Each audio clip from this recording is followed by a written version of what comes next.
Welcome to Marriott MBA Today. I'm your host, Nathan Tanner, and today we are joined by Mike Nascimento. Thanks for joining us. Thank you for having me.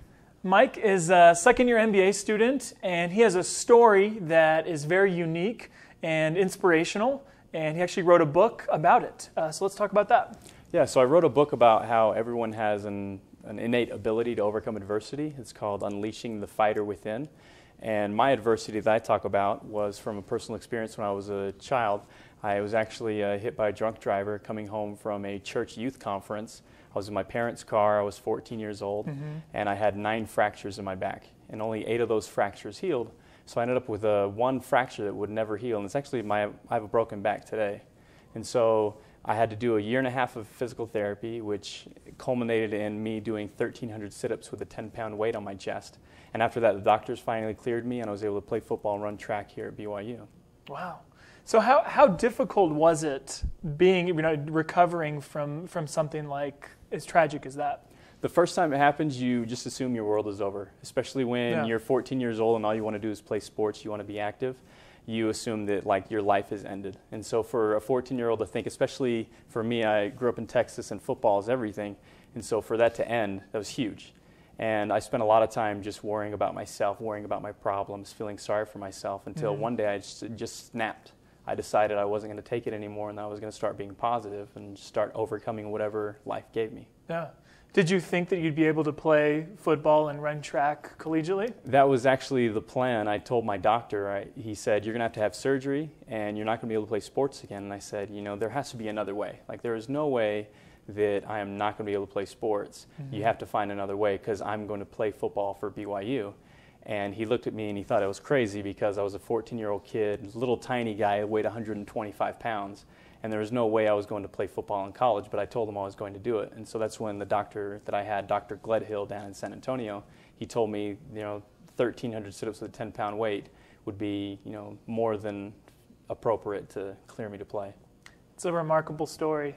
So what then inspired you to write the book, or how was that process? It was actually really interesting. I was asked to speak in church, and it was supposed to be just for 10 minutes in my congregation, and I ended up with 20 pages of notes. And so when I got home, instead of throwing those notes away, I started organizing them and making them longer, adding to them.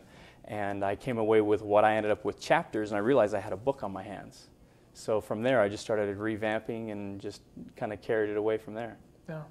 So what was the writing process like? It was actually really interesting because it turns out that I was not a good writer. I had finished my book and I would send it out to people and I'd say, hey, check out my book, read it, let me know what you think. And 3 days later, I'd ask them, hey, have you been reading my book? How's it been going? And they say, Mike, you're a really nice guy. And so no one really wanted to tell me that my book was horrible. No one wanted to tell me that I didn't know how to write, but I kept perfecting, I kept working on my writing skills. I really focused on that as well, not just what I was writing, but how I was writing, the message that I was trying to display. And from there, I would send it to people, and within 3 days, they'd say, Mike, I was up all night reading your book. It's fantastic. I can't wait to see this in print. And so I knew I was onto something there. And then also part of that business side of it, that I was also honing in on a message, because when I first started writing, I was kind of everywhere, and I hadn't really branded my book. I hadn't really tailored the message to one specific cause. Mine was unleashing the fighter within. Everyone has that ability to overcome adversity. I didn't have any of that. It was just great thoughts on how to do well in life, basically. And so I started to peel away at what was the core value of my message, and that's what it was becoming that fighter. Yeah. How did the book actually get published? That was actually pretty interesting too, is because I had John Bytheway, a renowned Mormon author, as my Book of Mormon teacher here at BYU, and he was kind of my mentor, my sounding board through a lot of this process.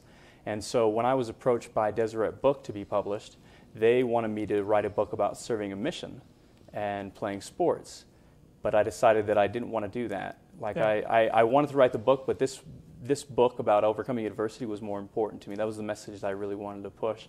And so they had told me that I'd need to wait a couple of years before that book would be able to come out, and I decided that I didn't want to wait that long, so I went and decided to get self-published. So I talked with John, and I asked him what he thought about doing an audiobook based off of the little overhead that I do and the experience that I've had editing audio as well, just in my previous careers. And so he thought it was a great idea. I started to run with it, and then from there I started to contract out work. I hired a web designer or graphic designer, got studio time, and then just really mixed with all the people that I could find that were already in the industry. Chris Crow was one of them. Randall Wright, another author that I kind of bounced ideas off of, and they were very helpful. And then after that, I had a finished project that was packaged, invoiced, and sitting on the shelf in the BYU bookstore.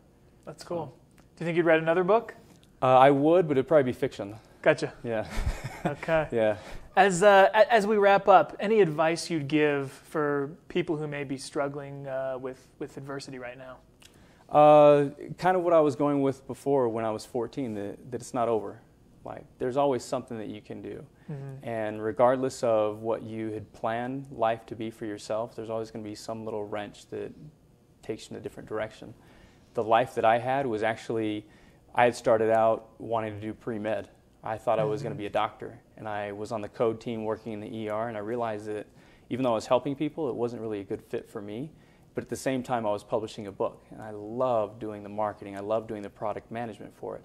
And so turning my life around from thinking I wanted to be a doctor to entering the MBA program was a huge decision, but a great fit. And so now I get to work more with product management, more with marketing strategy, because that's what I really love. And that was actually made aware the first day that I attended class. I went to my first class here at BYU in the MBA program, and the topic we were discussing was just a perfect fit. And I knew that I had found my home. I knew that talking about these marketing strategy, business type related questions was where I wanted to be. Great. Well, thank you so much for joining us. It's great to hear your story. And thank you for joining us on Marriott MBA Today.